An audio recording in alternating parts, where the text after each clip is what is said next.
Today, we are going to discuss some extremely controversial topics. And because this is going to go on YouTube, there are certain words I cannot say.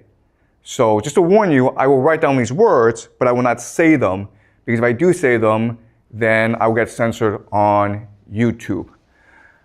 Today, we're going to look at how evil triumphs. Why is the world so evil? And there's going to be a lot of extremely disturbing topics we're going to discuss. But you're mature, and it's important that we discuss these topics in order to understand how the world works. So let's just start. And we will do a lot of speculation and theorizing in this class. So do not take this as gospel. Do not believe this is the truth. The entire point of this class is to help you develop the theories and the ideas to better understand the world. These are tools. Okay, this is not truth. These are tools. All right. So the first question I have for you is, what is happening in Israel? Right now, as you know, Israel is besieging, bombarding Gaza. You might have seen the videos on social media. It is disturbing. It is terrible what is happening.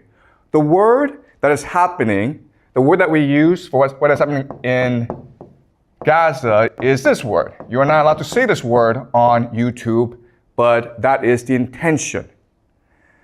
What I will argue, though, is that the truth is far more disturbing than this. What is really happening in Gaza is a ritual sacrifice. And this happens quite often in human history. If you go back and you look at the real history of humanity, this happens quite often. Some of the most famous examples are the Aztecs. We've dug up temples of the Aztecs, and inside the temples are thousands and thousands of human skulls. So before they went to war, they practiced human sacrifice. They would commit mass murder of their enemies in public. So the Aztecs were really famous for this. The Phoenicians, specifically the Carthaginians. We will discuss them later this semester, but the Phoenicians were also famous for a particular type of sacrifice, which is child sacrifice.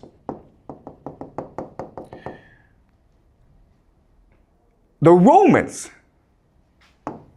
wrote histories insulting the Phoenicians for practicing this sort of sacrifice. But the Romans themselves practiced human sacrifice. What they would do is that after every major war, they would capture all the major leaders, all their enemies, and they would parade their enemies through the streets of Rome. This is something called the triumph. At the end of the triumph, they would gather enemies at the temple of Jupiter. Jupiter is their god. And then they would strangle to death their enemies. That's sacrifice. That's human sacrifice. They didn't call it that, okay? And they sort of disguised it, but we know for a fact that they did do this. So the question for us is, why is it that this happens? Why do the Aztecs do it? Why do the Phoenicians do it? Why do the Romans do it? And why is it today the Israelis do it in Gaza? And remember, okay, what the Israelis are doing is quite horrific because it is really this sort of sacrifice. Why? Because 47%, almost half of the population of Gaza is under 18 years old. So the majority of people who are getting killed are in fact children. What is most striking or blatant about what's happening in Gaza is that we can all see it for ourselves. And it's almost as though the Israelis want us to see it and want us to hate them. Right? You can see all over the world, popular opinion is turning against Israel. You have these popular protests all around the world. protesting what is happening in Palestine. If they really want to do this, right, there are actually much more effective ways of doing this. For example, you could just poison their water. Or you could poison the air so that everyone in Gaza gets a fast cancer, right? We have the technology to do this. So Israel could do it this secretly and no one would talk about it. And in 20 years' time, 30 years' time, the population of Gaza would all be gone. It would be a very secret, right? Instead, they choose to do this in front of the world. And my argument to you is that this is intentional. They want the world to hate them. Because by doing this, they create the ultimate taboo. Right? We find this disgusting and contemptuous, so the entire world will unite against Israel. But guess what? That's what their religion wants. In the extreme form of Jewish eschatology, or their religion, they believe that at the end of the world, Israel will fight the entire world and God will help Israel triumph in the end. So what's really happening in Gaza is that there are extremists within the Israel government who want to accelerate the process of the end of the world, where Israel will face the world. And if you think about it, the entire idea of this ritual sacrifice is to unite the Israeli population. And what's extremely disturbing and horrifying about it is that this works. Why? Well, let's use an analogy, okay? The analogy is this. In Chinese history, the most popular military stratagem is to fight with a river behind your back. You guys have heard of this strategy, right? Where, okay, an army is losing, okay? It's being scattered by the enemy. So what the general does is forces the army to retreat to a river. And now with the river blocking your escape, you have a choice. You can either drown in the river or you can fight to the death. And most soldiers will choose to fight to the death. And so at this point, the soldiers are unified, they're galvanized, they're energized, and then they find a surge of energy to go and destroy their enemy. Okay, this is the most popular military stratagem in ancient Chinese history, and guess what? It's the same as Israel doing this right now in Gaza. It's the same logic. Yes, you have a question? So what is the river for the Israel? Yeah, that's a good question. What's the river right here, right? The river is a taboo, right? What's the worst thing you can do in modern society? Killing children, guys, right? So there's no exit for Israel. You either go all the way or the world comes and destroys you anyway. And in fact, what's really interesting is that if you go online, you will see Israelis go around the world and causing trouble everywhere. They're going to start fights. They shout death to the Arabs on public buses in the Western world. It's intentional. They want to unite themselves by dividing the world, by angering the world. Okay? Does that make sense? All right. So this is all very disturbing, and I want to slowly unpack, reveal to you how this works. Okay? So to do this, what I'm going to do is I'm going to use a thought. The thought experiment is this. Let's just say that there's an island. We don't know where the island is, but it's an island. And there's no escape from the island. And on the island, the center, it's a hill, and it's safe. But everywhere else, you have these flesh-eating monkeys roaming everywhere. Okay, the problem is that on this island, the resources you need to survive, trees, food, and rivers, the monkeys are there, okay? There's one safe spot in the center, but everywhere else, if you want resources, you have to go fight these monkeys. They're flesh-eating monkeys. They want to kill you, they want to eat you. And there's an infinite number of them. Now, let's just say that one day, for whatever reason, okay, we don't know why, but 100 men, aging, and they range from 15 to 65 years old, okay? They are mysteriously transplanted onto this island in a safe spot. They come from different countries. They do not speak the same language. They are of different ethnicities. They are all poor people in their countries. They don't have much education. So they're there, and they realize quickly that the situation is utterly hopeless. There's no escape from this island. These monkeys are everywhere, and they are tough warriors. And the situation looks bleak. They don't even speak the same language. They don't have a common culture. So at this point, you would imagine that they would feel hopeless and just lie down and die. But in reality, what happens is the opposite. What happens is that in this hopeless situation, they find a drive, a purpose, a spirit to fight for each other. And what will happen really quickly, okay, and this is really interesting, is the first thing that they will do is they will develop a common language. They don't speak the same language. Some speak Chinese, some speak English, some speak Spanish, some speak Russian, doesn't matter. They will very quickly develop a common language. And then what they will do is, with this common language, they will start to tell each other stories of where they come from.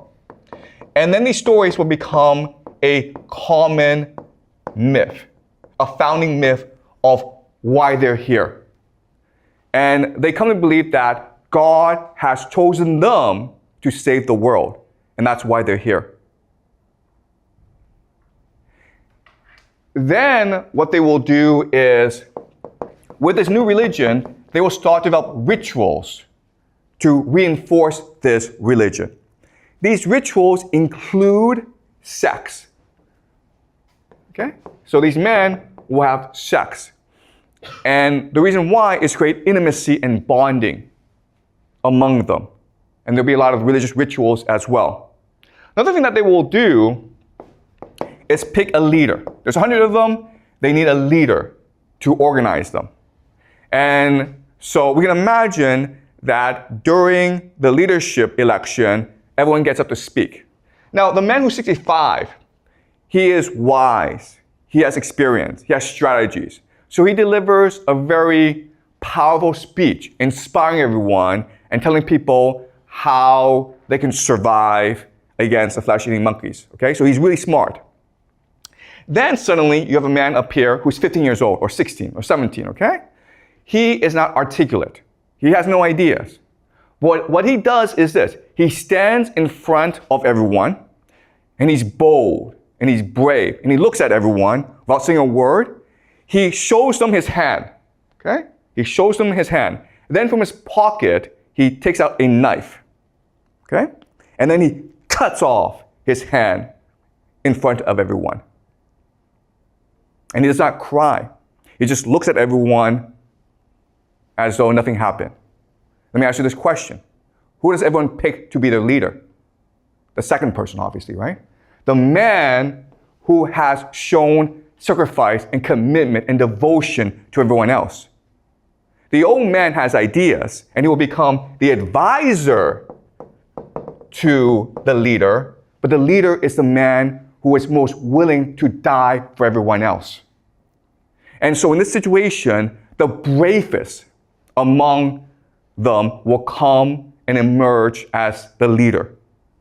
And as such, what will happen is that these people, these men, will become extremely inspired and devoted. Even though they are weak, they will learn to become strong. Even though they are poor and uneducated, they will learn to be wise and clever and strategic. They will radically transform themselves. And ultimately, what will happen is the idea of cohesion. Cohesion like brothers. Cohesion like a family. They will understand each other, even though they're from different cultures, even though they have different backgrounds. They will understand each other better than they understand their own children and their own wives. And this cohesion will lead to something called synchronicity. Synchronicity.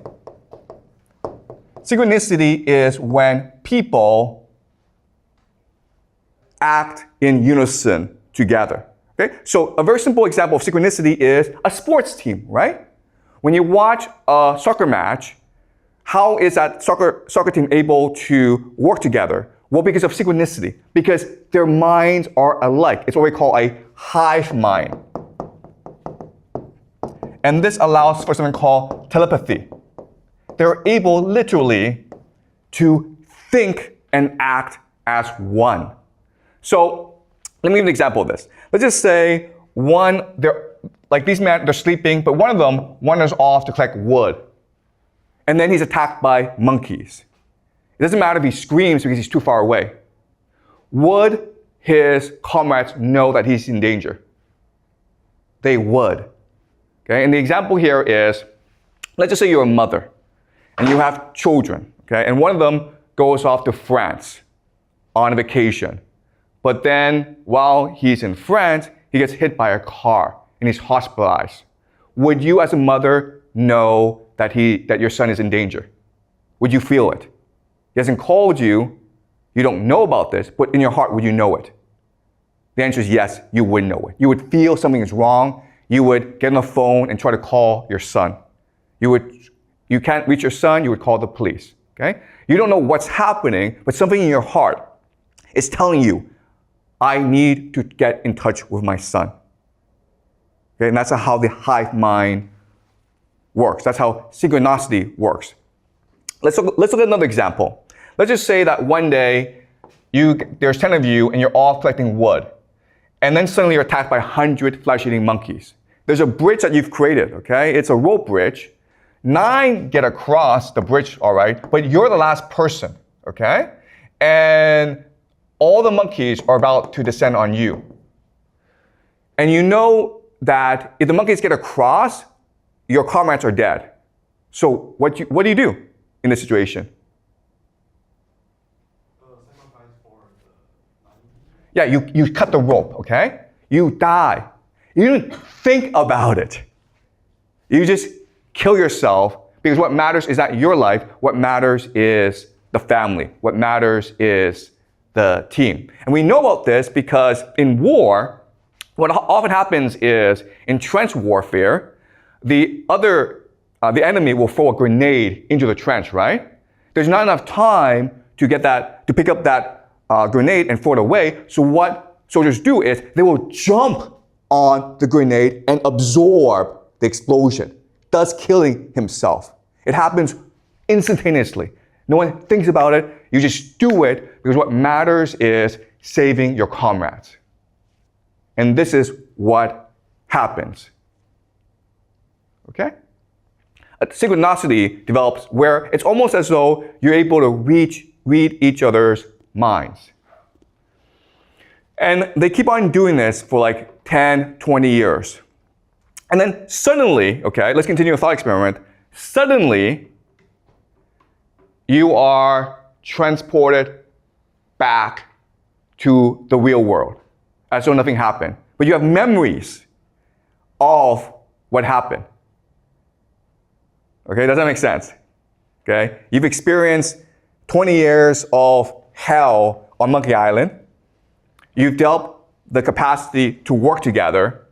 You have a hive mind. You're really energized. You're really inspired. You're really driven. You have a new religion all to yourself. Now, suddenly, you're all transported back to your real world, your old life. Okay? Now what would happen? Well, what would happen is that the 100 of you would want to come together again, right?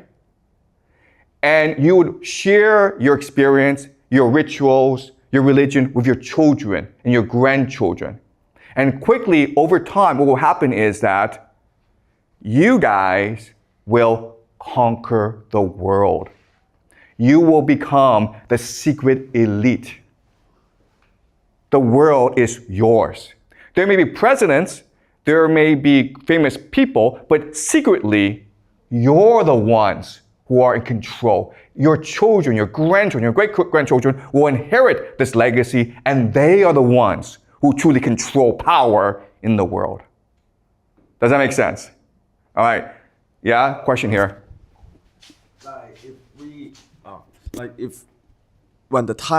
If this person really transferred back to the reality, what if that time already have a leader that like you are just a peasant, but not a leader? Okay, yeah, that's a good question. I've already told you this, okay? On the surface, there are leaders, but the real power are you guys, okay? And I'll explain why, all right? Now, what's also interesting is that while you're on this island, you will develop certain rituals that are very strange, but are important if you want to maintain unity.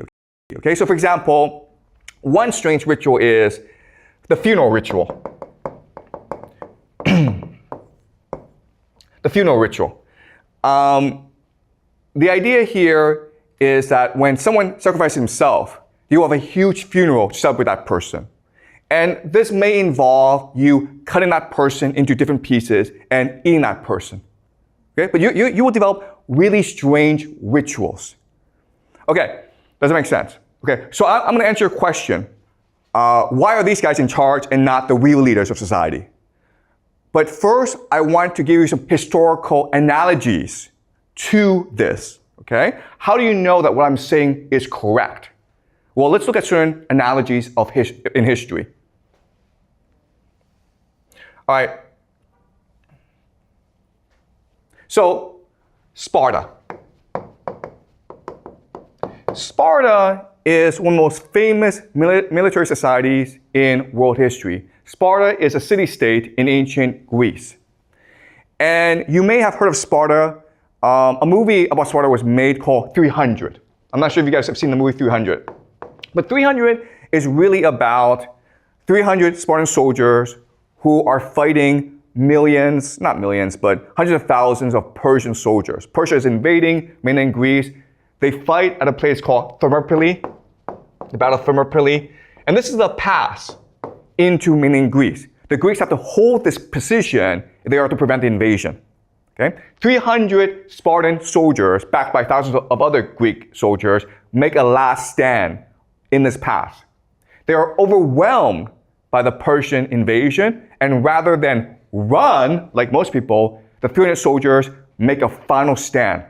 Their leader is Leonidas, and he tells them, we will fight to the death. They all fight to the death, and they're all massacred.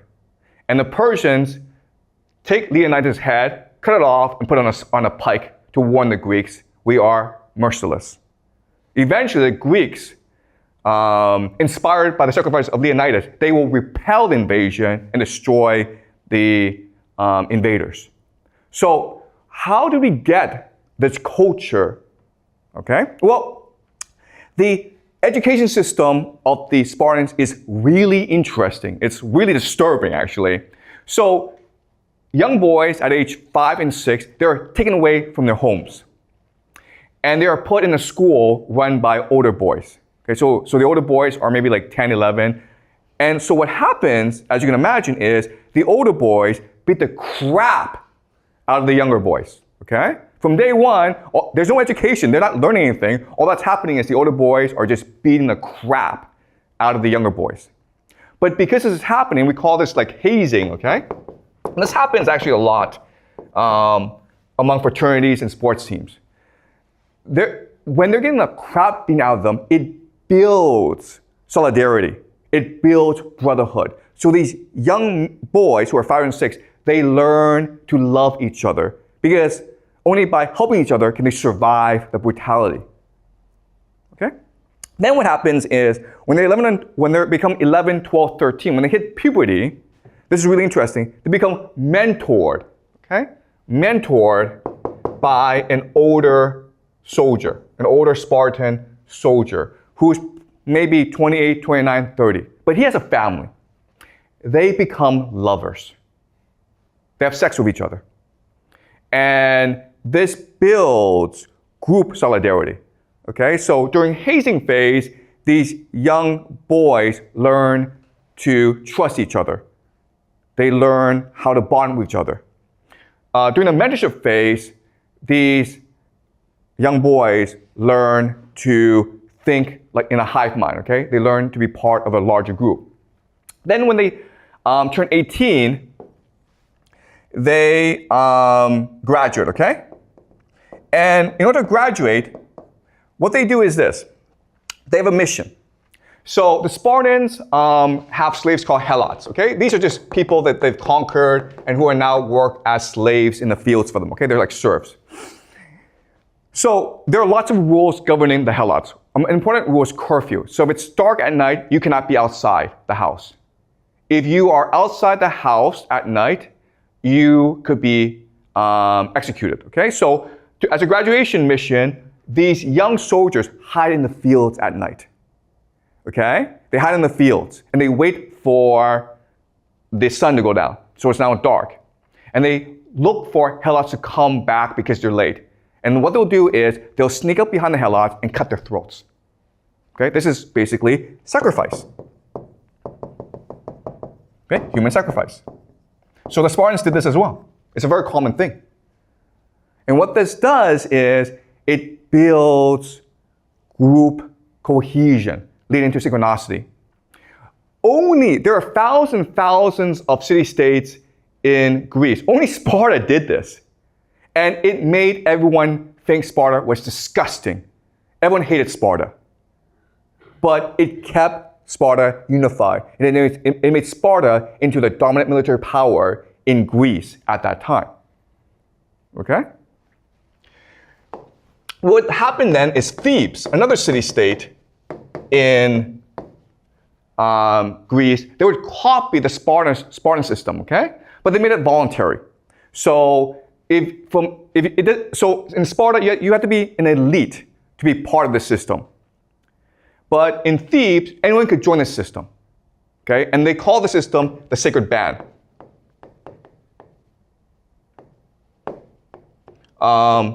Of 300 soldiers. And they were, again, lovers, okay? But this is really important for you guys to understand. At this time in history, there's no concept of homosexuality. It was perfectly permissible. No one cared if you had sex with men or animals or whatever, okay? It was not a big deal. This comes much later in modern times. Back then, homosexuality was not considered a concept. Okay, if you're out in the field, if you're out at war for like years and years and there's no woman around, you're gonna have sex with other men. It's a very natural thing to do. Okay, it doesn't mean you're homosexual, okay? So the Sacred Band of Thebes became the dominant military power after Sparta. Okay, it's called the Sacred Band. And they were like the vanguard, they were the spearhead. They would be the first in battle. And they were so ferocious that their enemies would run away. Okay? Then what happened is that Macedonia would copy the Theban system. Who's the most famous Macedonian in the world? Do you guys know? Which Macedonian is the most famous ever in human history? You know the name, but you may not know he's Macedonian. Alexander the Great, okay? His father is Philip II. Philip II is the one that actually built the greatest army in the world, the Macedonian army. And it was Alexander the Great, his son, who would take this army and conquer Persia. Okay, we'll learn this later on. But Philip II learned all this from Thebes. And at first, Macedonia and Thebes were allies, but Philip II was very ambitious. So then he wanted to conquer all of mainland Greece. And in 338 BCE, at the Battle of Chaeronea, Macedonia fought against the combined might of Thebes and Athens. And Macedonia destroyed Thebes and Athens, okay? Because Macedonia basically copied the system from Sparta and Thebes. At this point, Macedonia should have destroyed the entire Theban and Athenian army. But when all was lost, the Sacred Band, they stood in the middle of the field and they blocked the advance of the Macedonian charge so that everyone could escape. back into the cities. They did not fear death. They welcomed death. Okay? For them, what mattered was honor and sacrifice. And that's how you create the greatest army in the world. Okay? Does that make sense?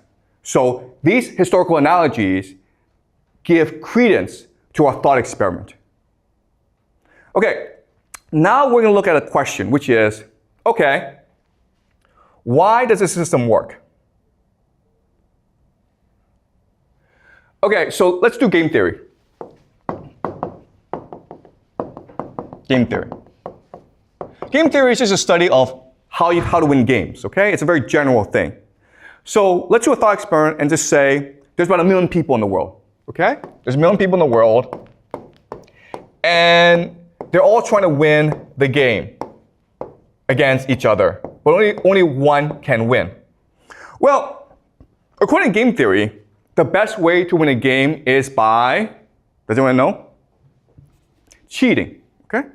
Cheating. If you follow the rules, you will never win the game, you have to cheat. And in this game, the best way to win is by coordinating with other people, right? Because everyone's playing by himself. So if you can work with other people, then that gives you a huge advantage over everyone else, right? The problem with this is the moment that people start coordinating, it forces an arms race of coordination. So maybe these few are working together. These 4 now are forced to work together, which now forces these 5 to work together. Okay? So, if you are the first to work together, you get screwed in the process. So, if you cheat, you have to cheat secretly. Okay? You have to coordinate without people knowing you're actually coordinating together. You have to conspire secretly. Okay? And there are different ways to collaborate secretly. Okay? So, let's look at examples. So family is one example, right? Of coordination, synchronicity. Another example is religion. If you have a leader, right? If you have a similar race, ethnicity, and you have a similar language. Okay, so these are examples of how you get people to coordinate together. The problem is that these are all obvious to people, which forces them to do the same thing. Okay? But there's a strategy that you can use that allows you to coordinate secretly and defeat all your enemies. And this strategy is called transgression.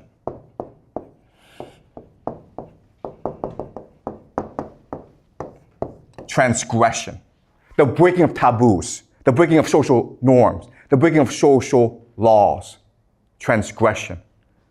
Okay, so let's study this concept.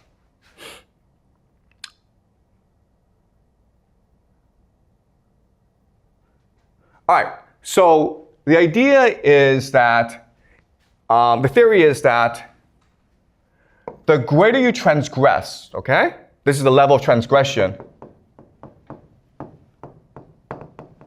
the greater your cohesion, which leads to synchronicity. Okay, that's a theory I want to propose to you. All right? So, transgression, I mean, it's a very simple idea. You're breaking the rules, right? You're cheating. And therefore, everyone wants to put you in prison. Which means that the only way that you can survive is if you keep the secret among your group, right? Which forces cohesion. Does that make sense? All right? And we see this in all aspects of society, right? So the most basic form of transgression is just joking or pranking, right? So for example, you guys, 6 of you, decide, you know what, we're going to play a joke on the school. We're going to cover all the rooms with toilet paper. It's a joke, it's a prank. But obviously, you don't want to get caught because the school will punish you. And this joke and this prank will make you more cohesive, right? Because now you have a secret amongst yourself. And if anyone betrays you, you're all screwed. Right? Does that make sense? That's the logic. The other thing that's really interesting is that when you transgress, when you break a taboo, you feel empowered. You feel liberated. And it becomes addictive. Right? You fill the school with toilet paper. You're like, that was a lot of fun. Why was it fun? Because you broke the rules. You feel I'm more powerful than my teacher. So you keep on doing more and more of this stuff, right? Then you may be like, hey, let's go to the store and steal a candy. That candy may cost $1, nothing, right? But you try it and you are terrified. You're seized by doubt. You're seized by fear. Sorry, so this is the sound that tells us that we should go on break, but again, we don't go on break in this class, okay? So I apologize. We're not taking a break. We keep on going, okay? But that's what the sound is. Okay, so you're terrified because your mother, your teachers, everyone told you stealing is bad, right? But when you actually go and do it, how do you feel? You feel energized.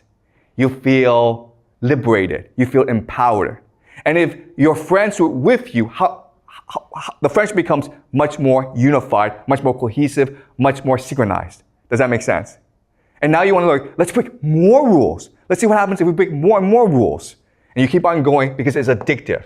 And ultimately, there's a transgression that is the ultimate taboo, which is what? You guys know? Yeah, right? This. Right? Can you think of a more worse transgression than this? That's why they do it. Because it feels empowering. It releases energy. They do it because they believe that when you do this, it releases divine energy. And when you actually do it, okay? Guys, I'm not telling you to go do this, okay? Please do not do this. Okay, and please remember, okay, this is evil. We should not be doing this. But when you actually go and do it, those who can do it, they feel as though they are now inundated, that now they are now filled with divine energy. They found the secret of the universe. They found the ultimate power in the world. Another transgression, which is not as bad, but pretty bad, is the idea of incest, right? And there are secret societies out there, guys, that do this. And you know what, guys? I hate to tell you this, okay? But they do it in public in front of everyone else because that creates both group unity, synchronicity, and it releases in their minds divine energy. They have now access to God. If you want to know what secret societies do, well, yeah, this and this, okay? And again, this is only a small group of people. But now we know why these people control the world. Because they're able to keep secrets. Because they're more motivated than everyone else. And they're able to work together in a way that allows them to achieve ultimate power. These leaders you see, right? These leaders you see, they are puppets. They are just the face. The real power are these secret societies that practice these rituals. And again, I'm not saying this is the truth. I'm just saying this is a possible theory about how the world works, right? Because this is a class of speculation. It's a class of theory. Don't think this is the truth, okay? But you can think about how this works and ask yourself, does it explain the world? Okay? All right. So having explained this, what I want to do now is go into the deep theory as to why this is happening. Okay? So if you talk to these people and they're honest with you, they'll tell you that when we do this, we access God and God gives us divine power because they're superstitious and they're stupid. Okay? Just because they're the elite, just because they're powerful people does not mean they're clever. In fact, they're kind of stupid if you actually meet them. All right? But I'm going to explain how this system works. And when I explain it to you, it will make sense. Okay, but are we clear so far about what's happening, guys? All right? I know this is disturbing, and I know I'll probably get banned on YouTube for this, but it's important that we do this, okay? All right. So now I'll explain the theory as to why this is happening. How is it transgression is able to unleash divine energy? Okay, so Kant. We will look at some major thinkers, and they're really deep thinkers, and we'll go more into them this semester, but I'm going to introduce them, okay? So Kant. Remember from the first class, Kant had a theory of how the world works. There is no objective reality that we see, okay? So before, the assumption was that we just absorb reality, okay? But Kant says that we are active. Sorry, we'll wait for this.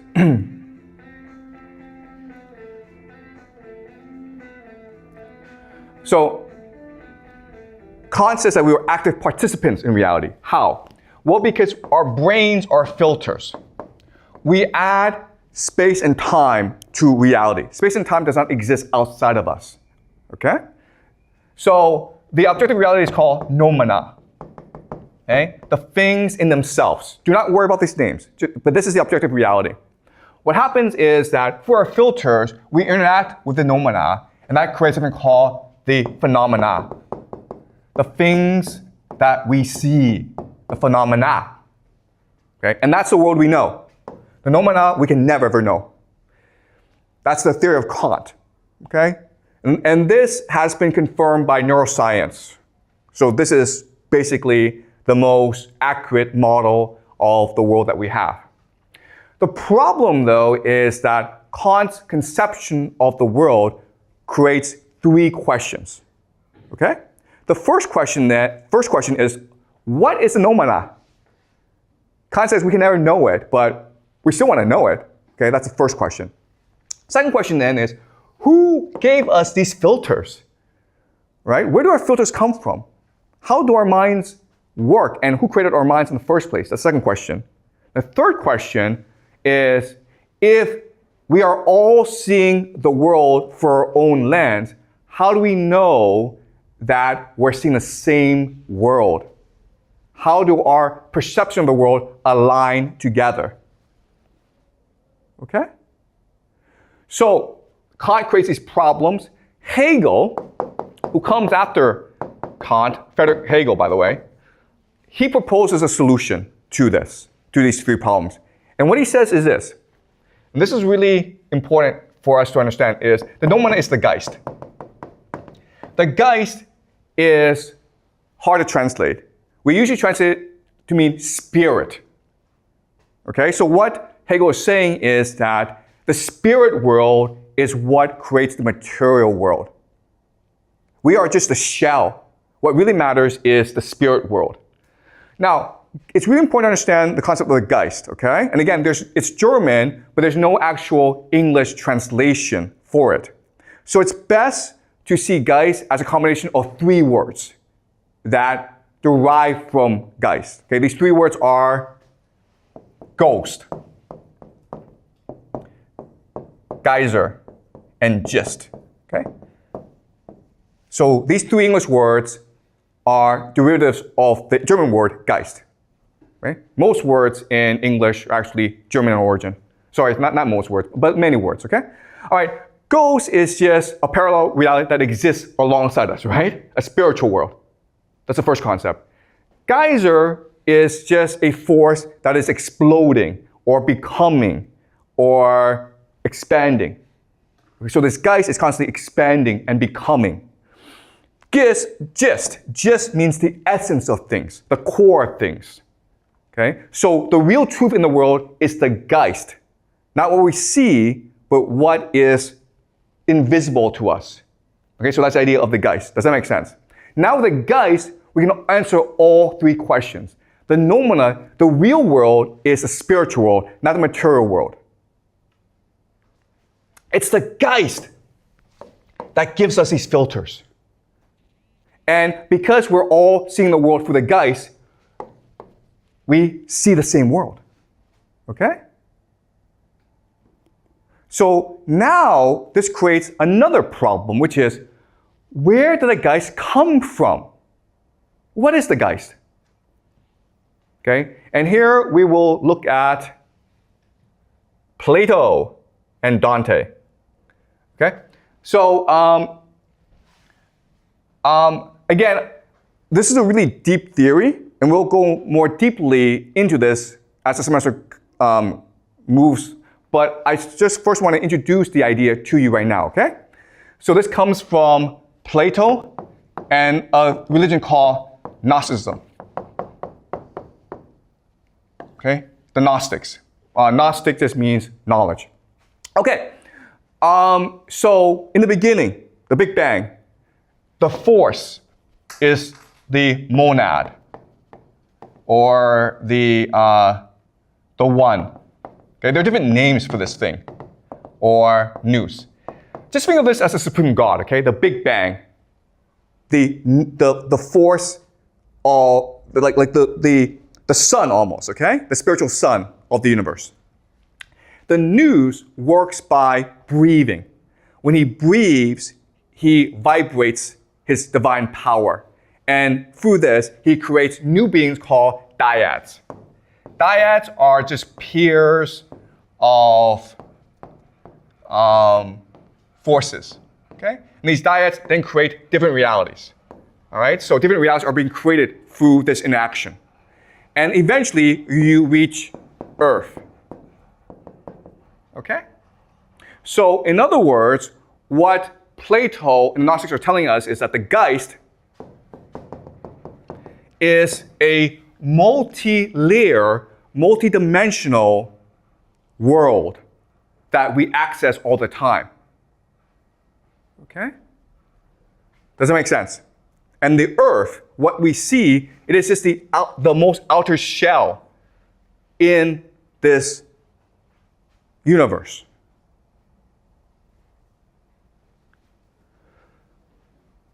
Is this clear to you guys? All right. So now the question then is, what is the purpose of life in the world? And what Plato says is that the purpose of life in this world is to return to the monad. Okay, and guess what, guys? This is actually the framework for a lot of religions, including Hinduism, right, and Buddhism. This is what the Hindus and the Buddhists believe as well. Nirvana is to return to the monad. I'm not sure if you guys have studied religion before, okay? But that's the idea. So what Plato says is that through the pursuit of knowledge, philosophy, the love of knowledge, you can return to the monad. Okay? Dante, and we will study Dante in depth later on, okay? But Dante has another solution. What Dante says is that the monad is love. Okay? And the monad, because he creates things, his divine spark emanates throughout the universe. Okay? So there is a divine spark in us. And this divine spark is called love. So we are able to love people. Mothers love children. You love each other because of this divine spark in you. And the more you love, the more you return to the monad. Okay, so Plato says, pursue knowledge. Dante says, pursue love. Okay? So now the question is, okay, this sounds all very good, but why does evil happen in the world? Okay, what's the source of evil? Right? That's interesting. Okay, you have this theory of the universe, but then the question then is, why do people do bad things then? Why is there sacrifice in the world? Why are people doing all these bad things and not only getting away with it, but they're also controlling the world? That's a big question, right? So, for Plato, the answer is very simple. This world doesn't matter. Who cares if they control this world? It's a fake shadow world. Ignore them. Just focus on the pursuit of knowledge because that allows you to be one with the monad. Okay? Who cares about this world? Give them what they want. Give them their power, their fame, their money. Who cares? Dante's answer is actually very interesting, okay? That's Plato's answer. It doesn't matter. This world doesn't matter. Who cares what happens in this world? It's a prison anyway. Dante actually proposed something different. He says this. If the monad is love, love is trust. So the monad loves us, and as a result, the monad gives us free will. Now, free will can lead to bad things, for example, this world, but he has no choice in the matter. Because for him to interfere means to take away our free will. And free will is his greatest gift to us. Okay? But now and then, what he will do is he will send messengers to our world to remind us that there is a divine spark in us. And we can activate it and achieve a greater consciousness. And these messengers are Plato, Dante, right? Jesus, right? Does it make sense? So now and then the monad will send, through the Geist, okay? The monad will implant ideas in these people who will then tell us the truth. But it's our choice whether or not to believe it because the monad has given us free will. All right, so for Plato, what's important is the pursuit of knowledge. For Dante, what matters is the pursuit of love, to love each other unconditionally, okay? And that's what they tell us. What the system also tells us is that the powerful want to deny this system, right? Because if they control Earth, the fake world, they want to make it as real as possible. Does that make sense? That's the source of their power. The belief that the only thing that matters is the material world, the prison that we live in. And that's why we have science, right? Science is negation of the spiritual world and the validation of the material world. If you cannot see it, it must be fake, right? Okay? So that's how power works. Now, transgression works in this model because transgression allows the powerful to align to a certain part of this universe, okay? Because in this universe, there are evil forces as well. Does that make sense? So for example, the metaphor is, think of the internet, right? Well, there are millions and millions of websites. And through transgression, by doing the same evil act, what the powerful have done is they've locked onto the same website, right? And because they locked on the same website, it allows for synchronicity. It allows for them to commit, to think alike and to behave the same way. Okay? All right, so that's the general theory. And again, this is all speculation. I'm not telling you this is true, but I'm giving you a framework to work with to better understand why things happen. We're just speculating. We're using our imagination here, right? I know there's a lot, but Kant, Plato, Hegel, Dante, we will go much more deeper into over the semester. I just introduced these ideas now. Okay, questions, guys?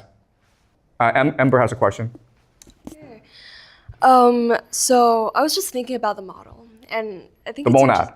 Yeah, this model that we have on the board. So, like you said, the existence of evil is, if you don't mind repeating yourself. Oh, yeah, so what is evil? Yeah. Okay, in this system. Mm-hmm. Okay, so in this system, what is evil is the denial of the system. Okay? So because the monad is the truth, it's love, right? So the closer you move to the monad, that's what's good. The further you move away from the monad, that's what's evil, right? So at the very end of this model is Earth. So the more you embrace the material world, the more you deny the spiritual world, that's what's evil in this model. Okay. So for Plato, what's good is the pursuit of knowledge.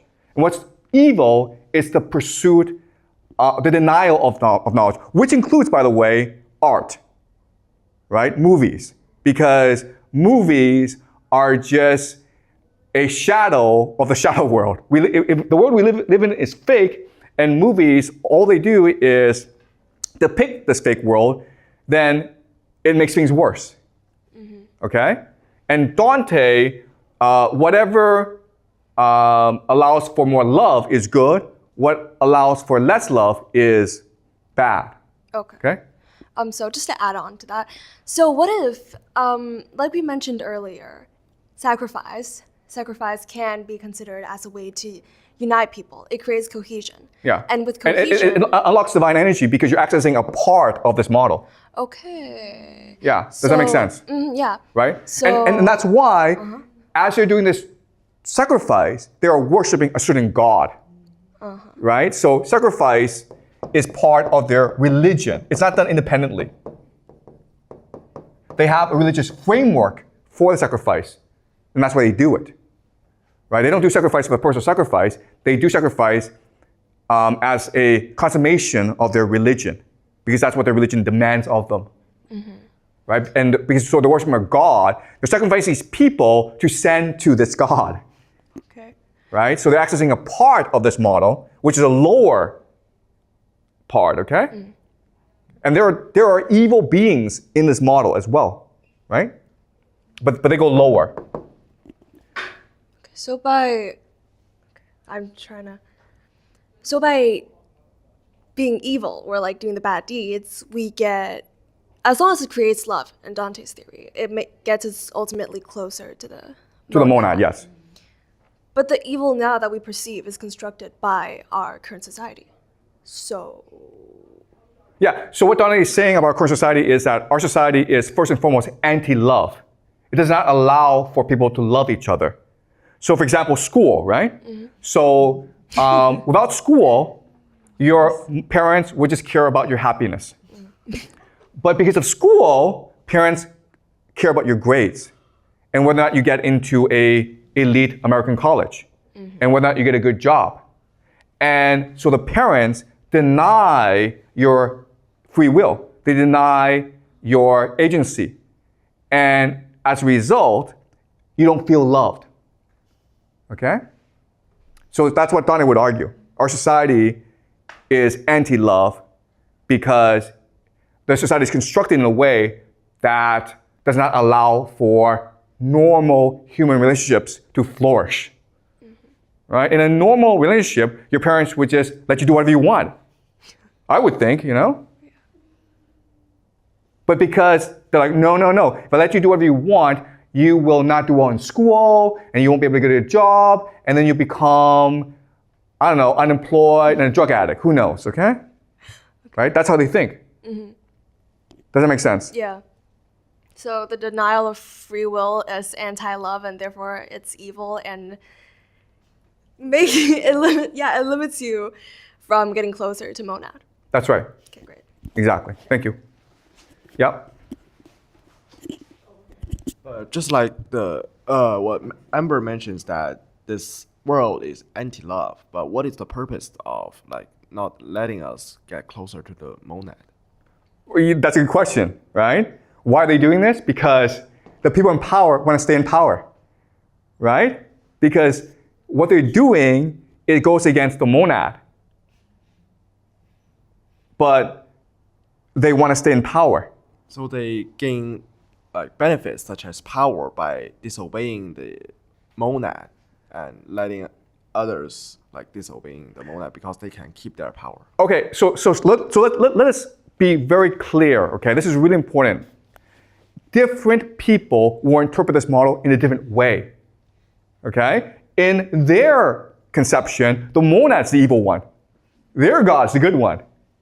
They're liberating us from the monad by making us more focused on the material world. Okay, does that make sense? But the reality is that they were able to get their power because they had a religion that promoted transgression, which allowed them to coordinate well together. And now that they have this power, they need to rationalize why they have this power, and they need to develop systems to maintain this power. And that's why we have the world we live in today. Does that make sense?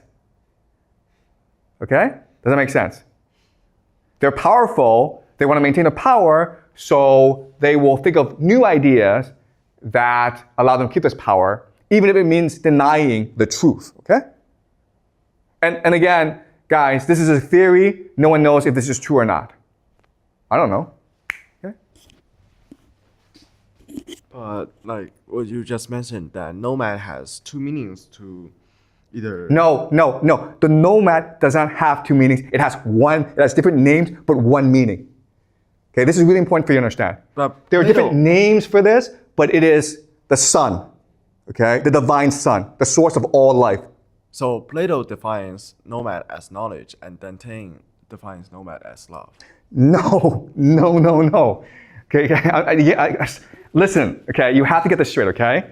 This is everything, okay? Love, knowledge, everything, okay? The question that Plato and Dante are debating is, how do you return to the monad?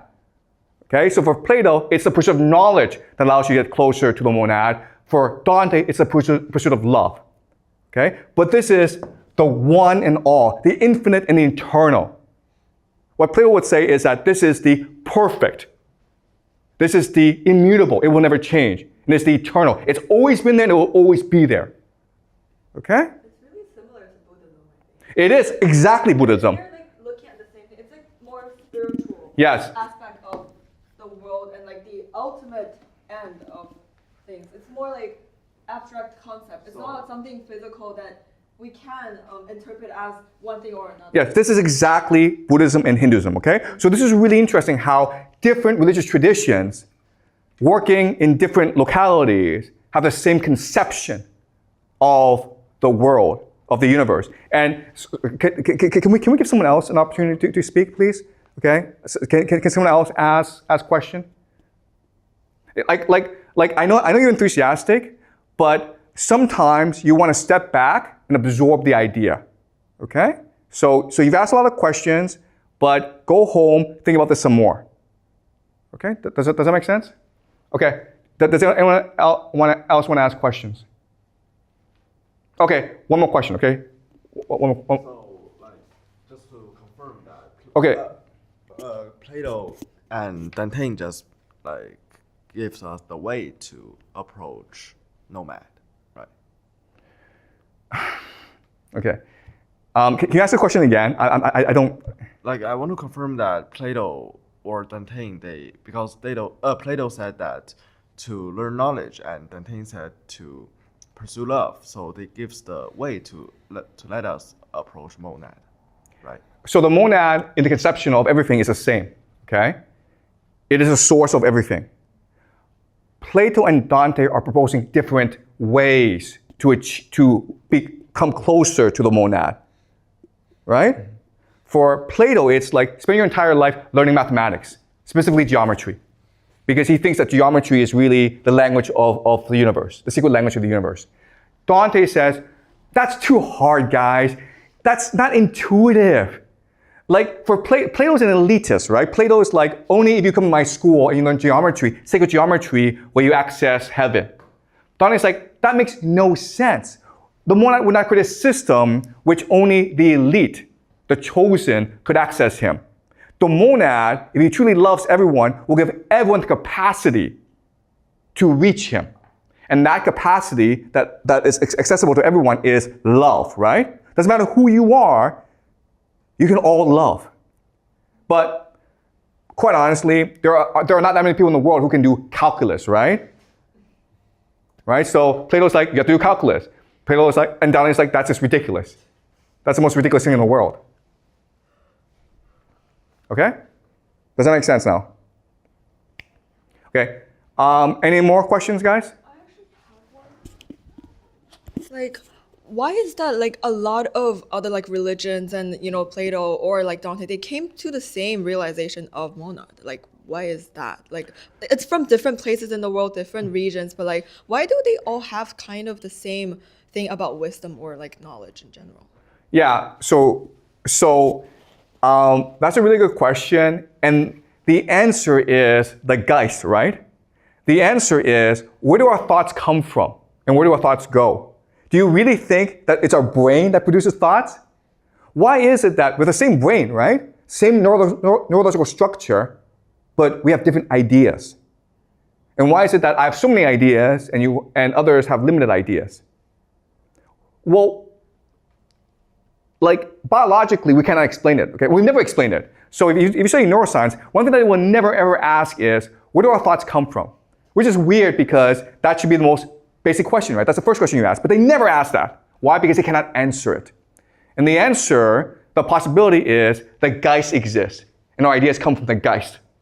And when we think of ideas, it goes back into the Geist, right? It's a ghost. It is with us and is not with us. There's just like a big system out there that everything comes from there, so all of the things will go back there eventually. Exactly. And that's why, and that's how we can explain why all these different religions have the same conception of the universe. Because they're getting this conception through inspiration, right? Through communication with the Geist. Right? Does that make sense? Okay? I think that makes a lot more sense than, oh, the synapses in our brains, you know? They fire together and they hit and like, ooh, we have an idea. I don't know. Okay. Okay, all right, so great. We will continue this next class.